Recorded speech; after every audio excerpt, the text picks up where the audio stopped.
Okay, all right. Okay, I think we are live finally. I do apologize for that. I was having some last second technical difficulties trying to get things up and running. Unfortunately, technology is not always good to me. Anyways, my name is Daniel Ware. I am the genealogy librarian here at the Kentucky Historical Society, and I am going to today be talking about marriage records and the different types and how you can use them in your family research and things like that. Let me go and get up my PowerPoint and get it up and running. And I'm going to switch over to this new camera option that we're trying out.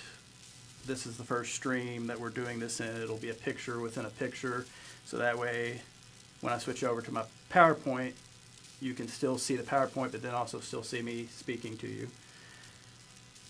And I'm also going to try to check on and make sure there's not any comments or anything like that as I go along, just in case somebody does have a question or needs to point out something to me.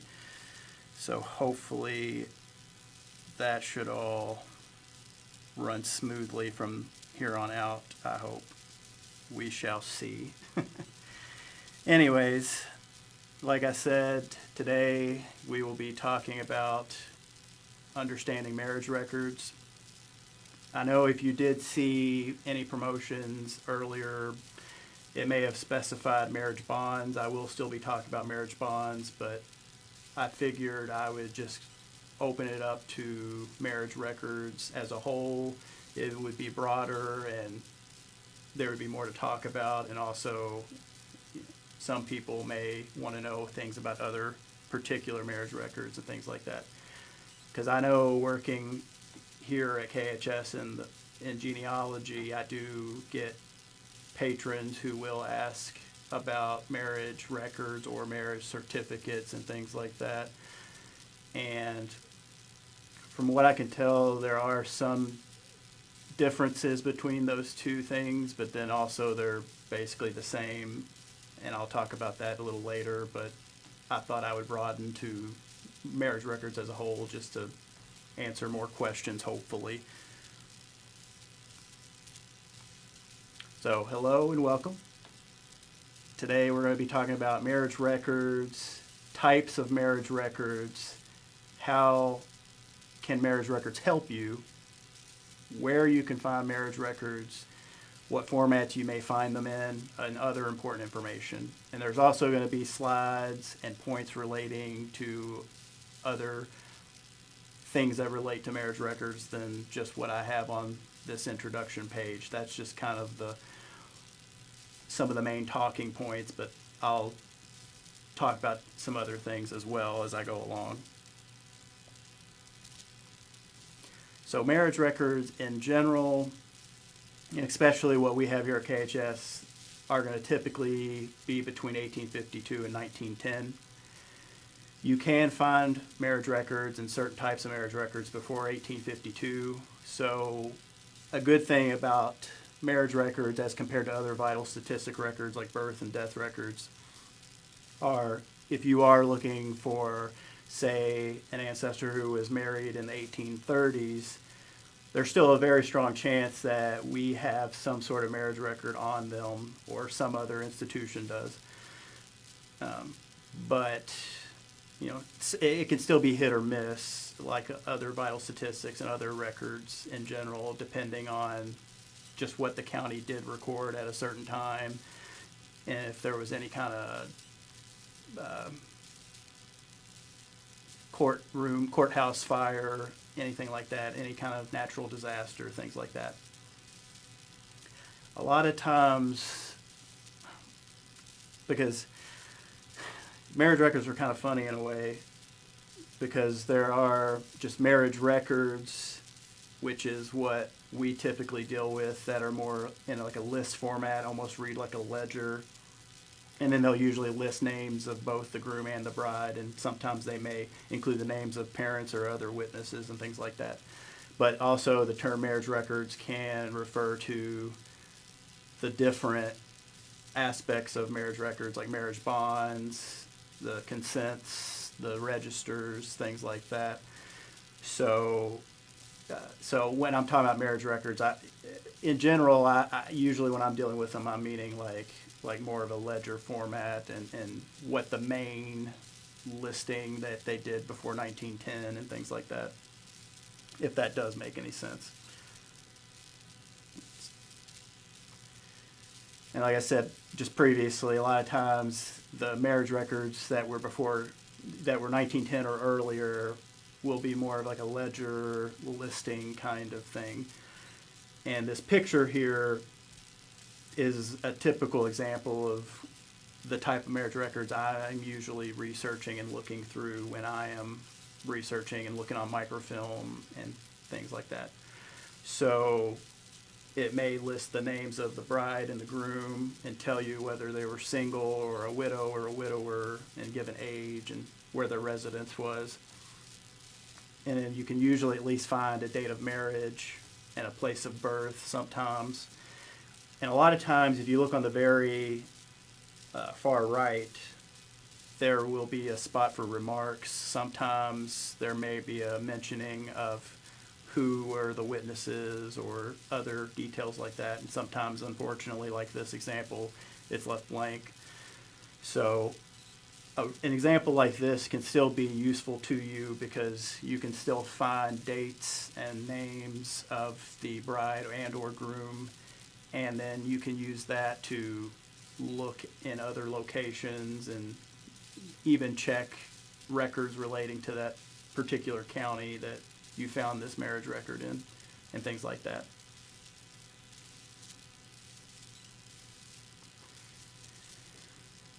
And then, like I was mentioning previously, marriage records can also just be a blanket term for different aspects of marriage records. So like there can be marriage bonds, consents, registers, and then there's the records themselves, and then certificates, which really didn't start until about 1911 and later, and until now. So if you are looking for a marriage certificate before 1910, it's more than likely just going to be a marriage record. That's what I usually come across when I'm researching. So first we're going to talk about marriage consents. Marriage consents were basically, it was consent given by usually a parent or some other individual, such as a guardian. And it was for a guardian or parent of either the bride or the groom if they were underage. And it can be useful in learning the names of parents or guardians of the ancestor or spouse that you're researching. Sometimes you may find one, and sometimes you may not. When I have tried to research an individual in the past, and the person I'm researching for wants to know the ancestor's parents, and especially sometimes if it's the groom, he may have been old enough that he didn't have to have a consent from a parent. So sometimes this can be a dead end if there's not a consent for one of the married couples. So sometimes you do have to kind of watch out for that. You may not be that lucky and find something like this, but then sometimes you may, if they were young enough, and then you can go from there and research the parent or guardian and find more about them. And so here's an example. A lot of times, sometimes we will have transcribed copies of records as well. And this example are marriage consents from Marshall County. And you can see on the right-hand side some different examples. And a lot of times they'll give some kind of witness or guardian or parent's name, and then you'll get the name of the married couple as well. And you'll also get dates and things like that, so you can then go and research based off of that.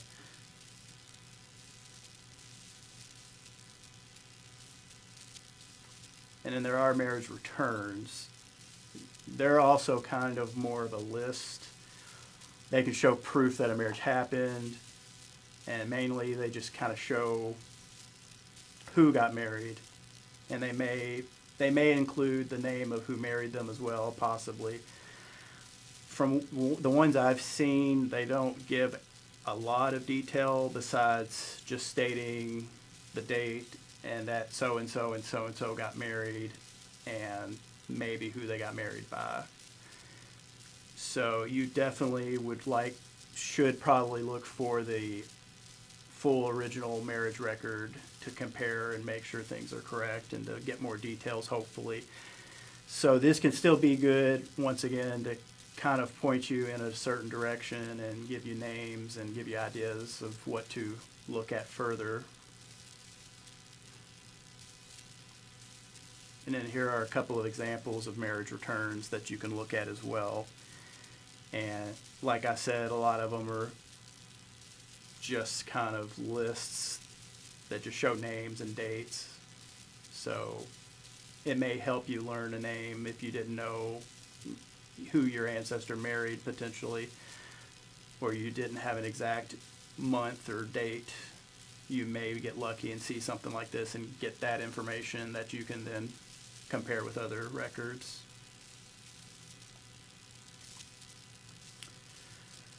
So what exactly is a marriage bond? Basically, it's a surety or a guarantee that the marriage would take place, and usually it had some kind of financial tie to it, and usually it was the groom and or a male who was close to the couple, such as the bride's father or a brother or somebody like that, and they're usually signed on the bond, and it just basically ensured that the marriage was going to happen. And mainly it was used more in the 19th century. I see a lot of in the 1800s, a lot more. And basically, once that was completed, that got you on your step further to getting the actual marriage license issued to you. And then here's a couple of examples you can see here of some marriage bonds.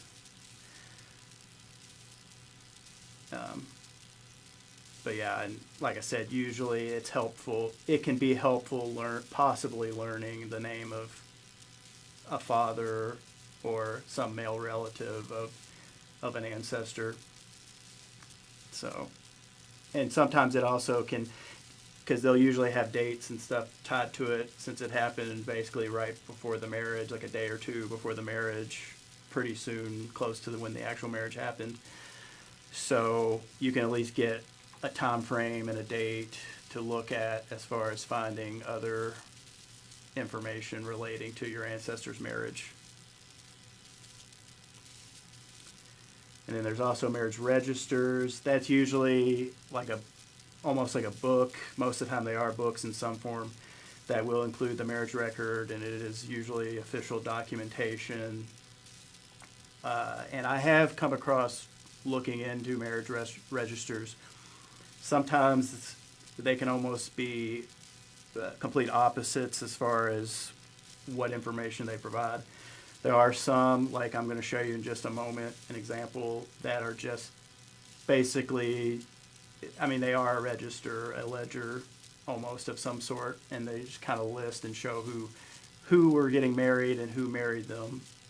But then sometimes in these collections, you may find the bond and the register and the certificate all kind of listed one after the other on a page.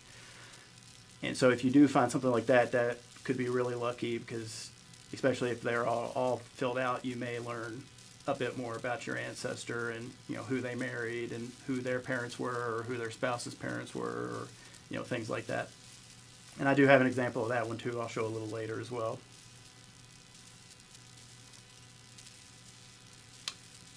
So like I said, here is one example of a marriage register.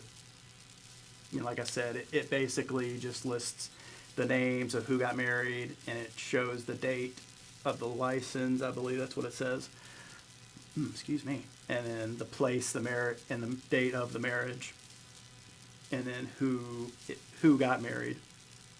Now, a lot of times, not all the times, I did forget to mention this, you might also see in a column the list of who were the witnesses to the marriage.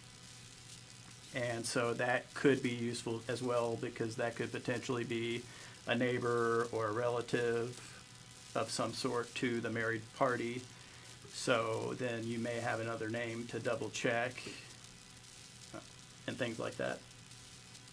So, okay, and then there are marriage licenses, which I'm sure in general a lot of people are more familiar with, since that is still a thing that happens, and you still get marriage licenses and things like that. So there are that's the official documentation of a marriage, and it's issued upon the completion of a marriage bond, at least back when they did officially do marriage bonds. And it basically gives permission for the performance of a marriage ceremony. And typically these are issued out by the county clerk's office of where the marriage was taking place. And then that license would then be completed by the minister or a judge. So then that would then be passed along to the married couple, and it would be official then.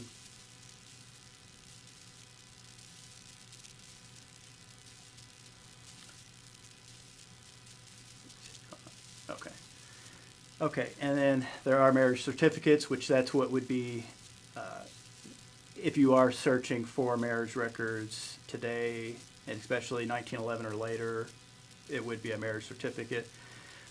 So Kentucky basically began recording officially vital record certificates in 1911.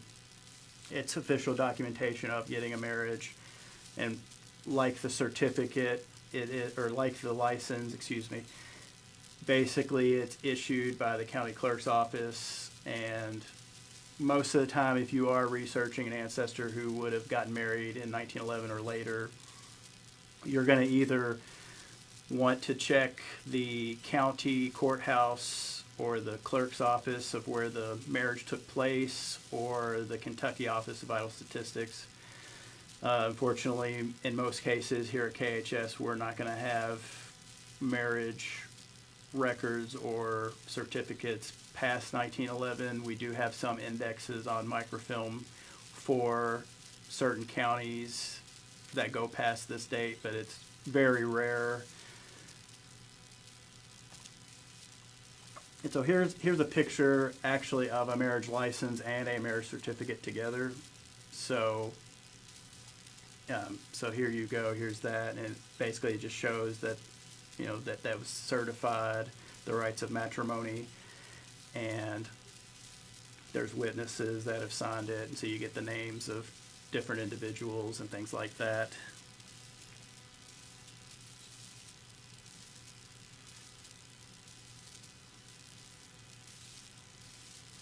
And then this was the other example I was talking about earlier about the registers, because this one, now unfortunately the marriage bond section is not filled out, but the fact that they had basically pre-made forms that were ready to be filled out that had all three sections is really nice if you're lucky to find something like this, because you could potentially see who put up the bond, and then see the registration information, and then the record of the marriage certificate, and then get a lot of different names and dates and get a more complete package of information.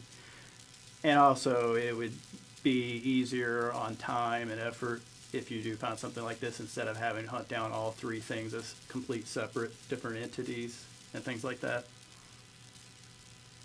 So that would be a good, useful thing. Okay, so how can marriage records help you? Well, usually they'll tell you the name of the ancestor's spouse if you're researching that kind of information. You might find the names of parents, possibly the name of your ancestors' other relatives. If they had any siblings who were witnesses to the marriage, you may be able to learn names that way. Also, you could learn the marriage date, as I've previously mentioned several times, or the location, what county they were in, and you know, or what city potentially there may be a mentioning of that. And sometimes this could be a rare thing, especially if this was their first and or only marriage.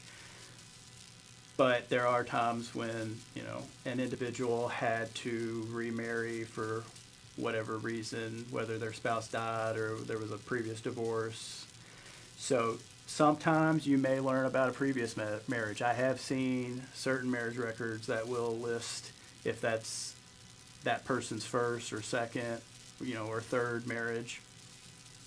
So that could be something to help you understand your ancestors' life better and tell you something you may have not known, and then you can research that and figure more things out about them.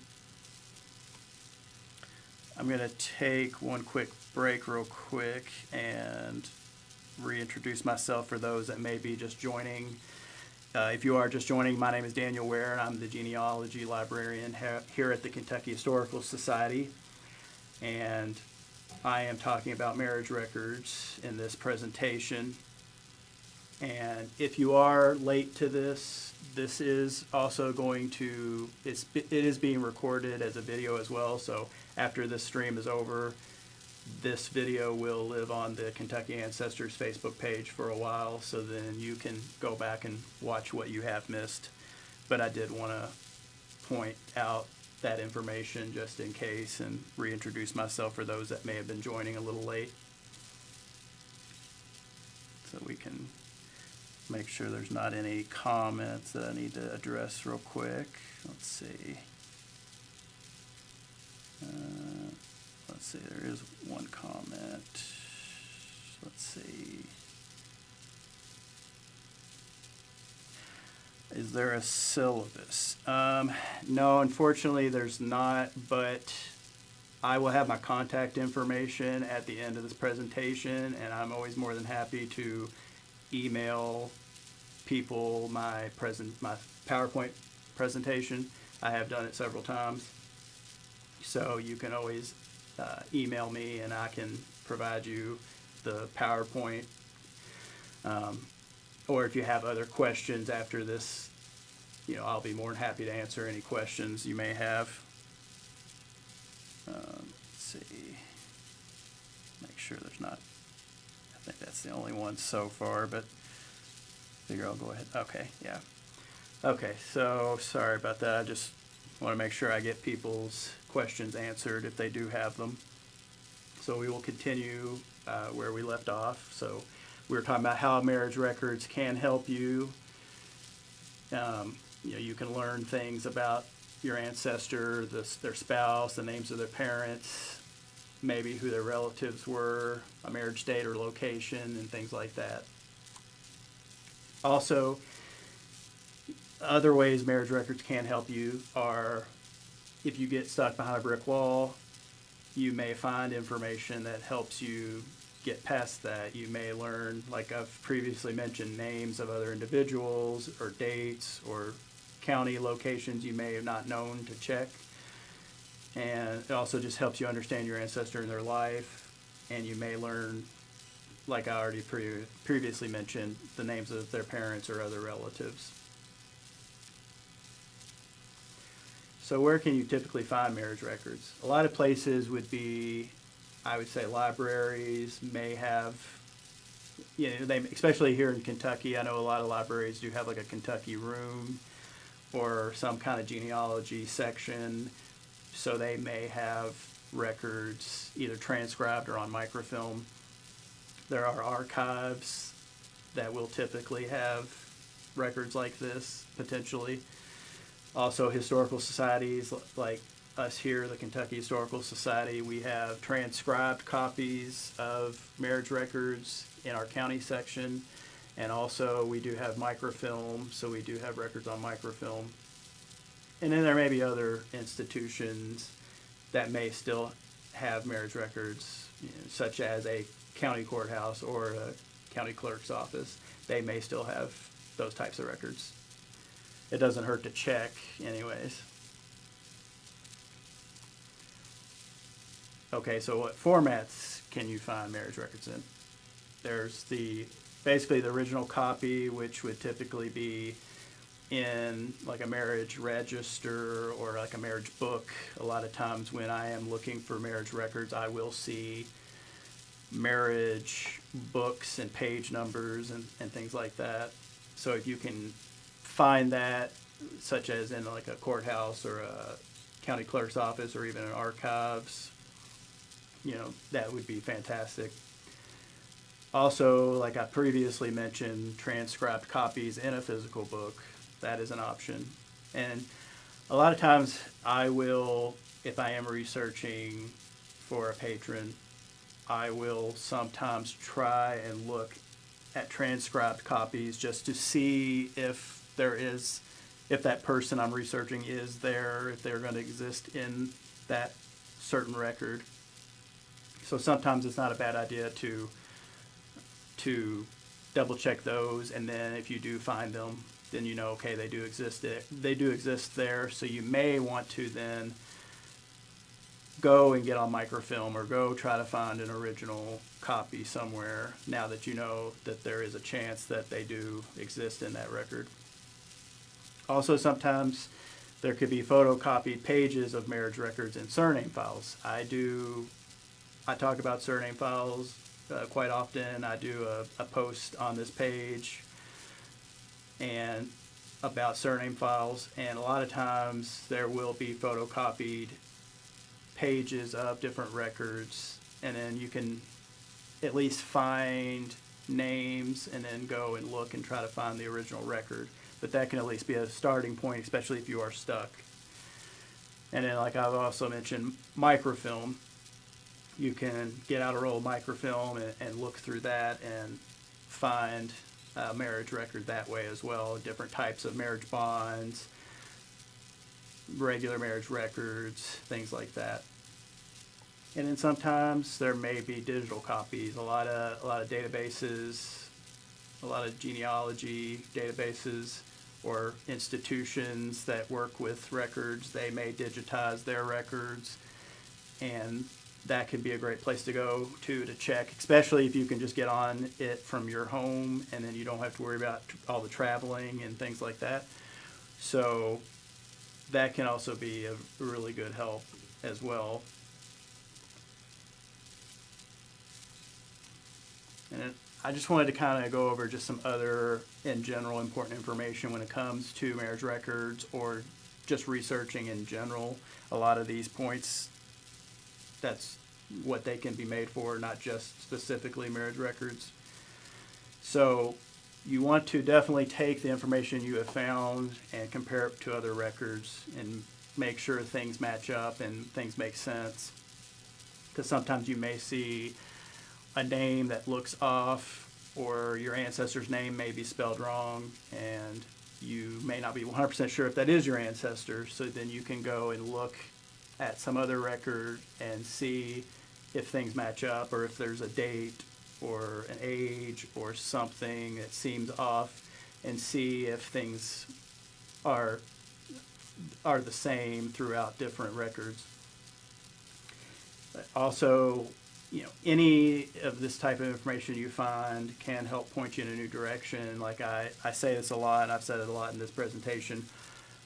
You may find new names that you didn't know about, or dates or locations that can help you find a new avenue to look.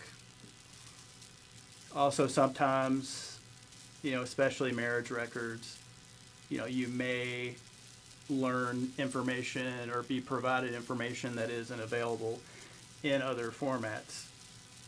You may, you may not be able to find a birth record, say, and if you find a marriage record, you may at least be able to find an age or a name of parents. Say you're looking for parents, that's actually a better example. And you can't find a birth record for your ancestor, but if you can find a marriage record where their parents were signing off on a consent, or they were a witness, or they put up a bond, that can still give you at least the parent information that you were seeking, even if you can't find a birth record, or a birth record doesn't exist, unfortunately. Also, if the marriage record you find is a copy, ideally you want to try to find the original if you can. It may not be possible, unfortunately, due to not being able to travel to where the record is, or not knowing where that record may be. So if you can at least find the marriage record in general, that's honestly better than nothing. But if there is an option, say if you were finding a photocopied page of your ancestor's marriage record in a surname file, you definitely want to try to find a more original type of record. And then you also, kind of going along with the comparing with other records, you may also want to compare information with information that others have found. If you have other family that are researching your family history along with you, you may want to check with them and see if your all's information adds up together, or you may learn something new from them and they may learn something new from you to help each other get past certain points in your research.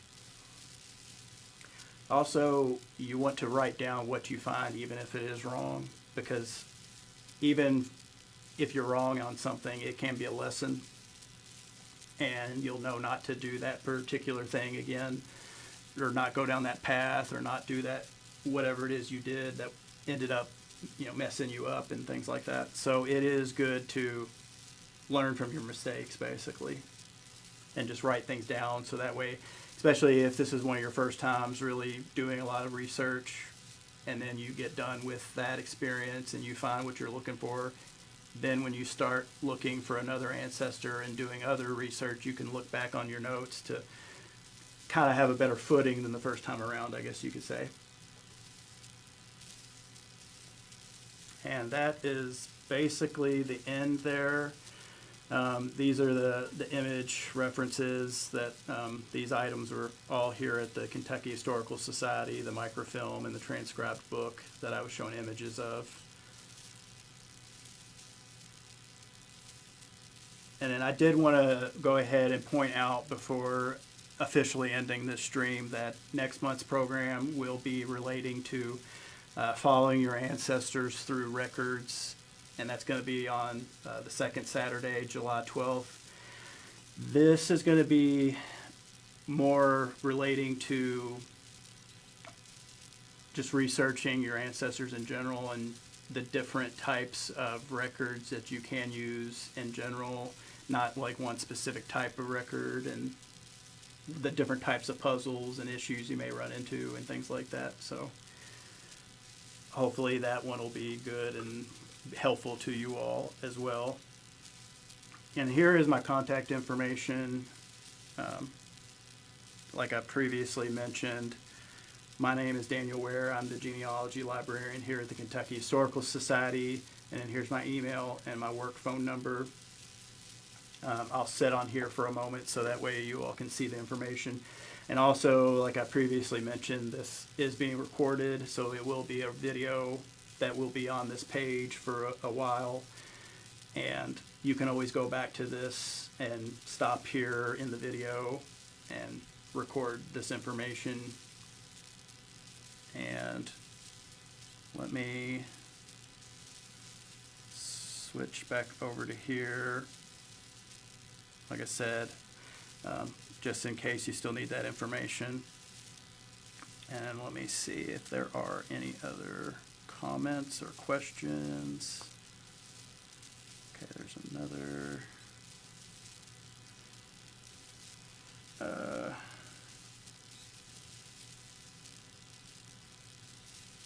Let's see. If a Simpson County can. Okay, so if somebody was married in Simpson County, Kentucky in 1837, but they crossed over the border to Sumner County, Tennessee, would they need a marriage bond?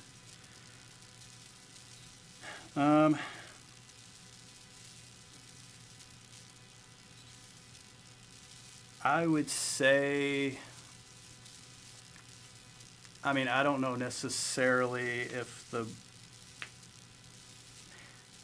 crossing over the border, I don't think would have really mattered necessarily, because if they had already gotten married in Simpson County here in Kentucky in 1837, if they were already married before they crossed, I mean, I would say there's a strong chance that the groom and, you know, some other male individuals probably signed some sort of marriage bond just to ensure that the marriage would happen. But unfortunately, I'm not entirely sure how that would work as far as, you know, Tennessee goes. I don't know if they have anything different going on as far as like earlier marriages or not. But I would assume, but I don't want to say for sure that they definitely had a marriage bond, but more than likely if it was back, you know, in 1837, you know, in Kentucky, I'd say there's a strong chance that they did a marriage bond, especially if, from what I've looked into and read about, it almost sounds like you almost had to have the marriage bond before they would give you a license. So, I mean, I would say there's a strong chance, but that they would have, just for the fact of getting married in Kentucky. But unfortunately, you know, I wouldn't know 100% for sure. I would just say it's very likely.